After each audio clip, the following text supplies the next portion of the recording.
Good morning, everybody. Good morning. It's JPR, and welcome back to another Top 5 video. Today we'll be discussing a topic that really disappoints me, the top 5 easiest Pokemon battles. And when I say easiest, I don't mean Youngster Joey or Bugcatcher Jimmy type crap. I mean battles against notable trainers that were a lot easier than they should have been and left us feeling less than satisfied in the end. Because winning an easy battle just doesn't have that same triumphant feeling of relief when it's all over. Also, please know that this list is mostly based on my personal experiences. Maybe there are some trainers that you found easier or harder depending on how you built your own team, so I encourage you to put your thoughts in the comment section below based on what your experiences were.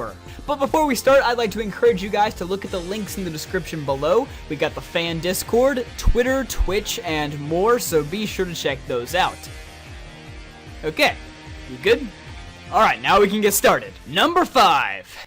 Lusamene's second battle from Sun and Moon. Now, I'll be honest, this battle is straight up disappointing for a multitude of reasons. First of all, Sun and Moon are pretty challenging games with tons of opponents that can easily sweep your team if you make just one wrong move. But this battle, it just feels designed for you to win on your first try, so it just sticks out like a sore thumb among the rest of the game's challenging battles. Secondly, Lusamene is like the only notable trainer without an ace Pokemon or a Z move.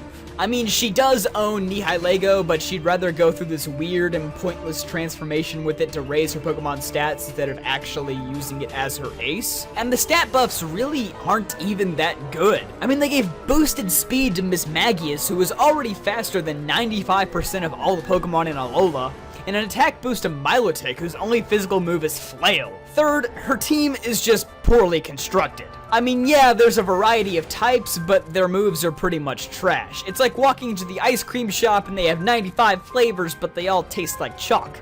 For example, if you have Decidueye on your team, then you've automatically beaten 3 of her Pokemon. Matter of fact, her Beware can't even touch ghost types, it can only use Pain Split. Not that it really matters because apparently Lusamene's AI is so infuriatingly dumb that it'll spam Pain Split anyway. So, hopefully Ultra Sun and Ultra Moon will fix that. The toughest thing on her team is definitely Clefable, but that's probably just because Metronome kept summoning Aeroblast.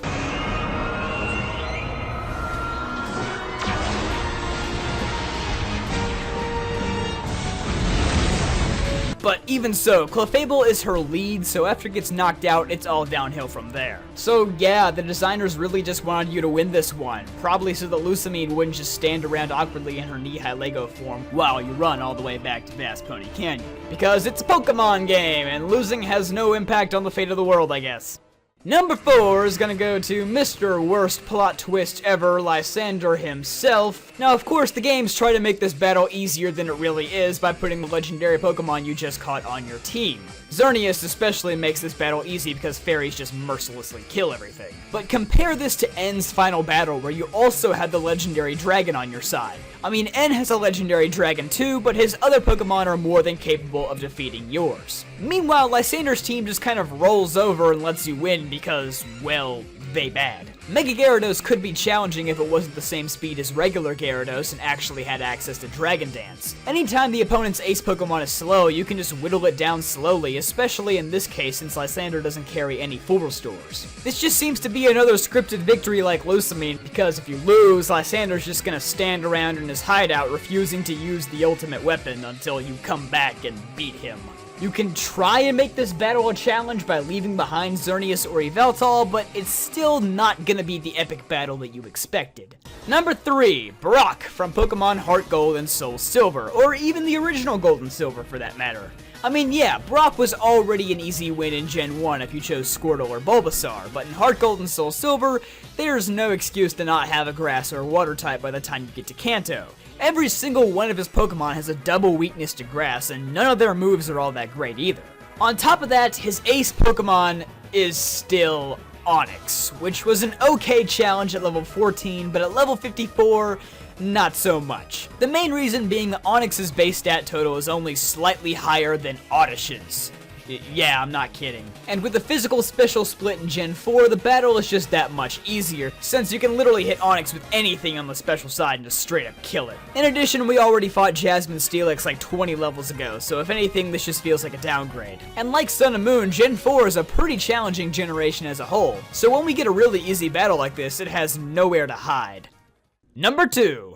Maxie from Omega Ruby, continuing the trend of terrible bosses. The reason why Maxie gets this spot and not Archie is because, well, I've never actually played Alpha Sapphire, and I imagine that Mega Camerupt would be easier to take down than Mega Sharpedo. Number 2, Maxie and Archie, continuing the trend of Terra-bad bosses. Seriously, how do guys this terrible at raising Pokemon become the head honchos? I mean, you'd think that in the remakes they'd be a little bit harder because of the Megas, but they forget how to spam full restores like every other trainer does in Gen 3. So they arguably got even easier. Because like I said earlier with Lysander, if you can't recover HP, then you're pretty much sunk. So congratulations Gen 6, you took 2 guys who could barely stand up in the first place and just pushed them off their walkers for the heck of it. And now for dishonorable mentions because you're all bad. Janine, because why are you using level 36 Pokemon in the post-game? Bryson, because ice types are easy money. Ramos, you just bad. The entire Kalos Elite Four besides Seabold because they bad. And Totem Komodo for being bad. And now for number 1, the man, the myth, the legend, the gym leader that even admits he might suck. Wulfric himself. Now honestly, I could have put any of the Kalos gym leaders on this spot besides Grant, but Wulfric is by far the most disappointing of the bunch. He's the final gym leader in one of the most diverse regions in terms of Pokemon types, with a giant selection of 450 species to choose from, and he gets like the 3 crappiest ice types ever.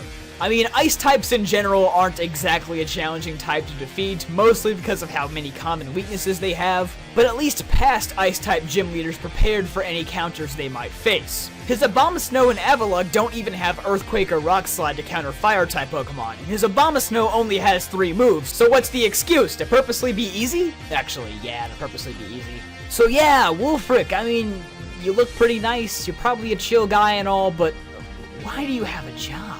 But anyway, as I said earlier, if there were some trainers that you thought were a lot easier than these, then be sure to leave them in the comments section down below.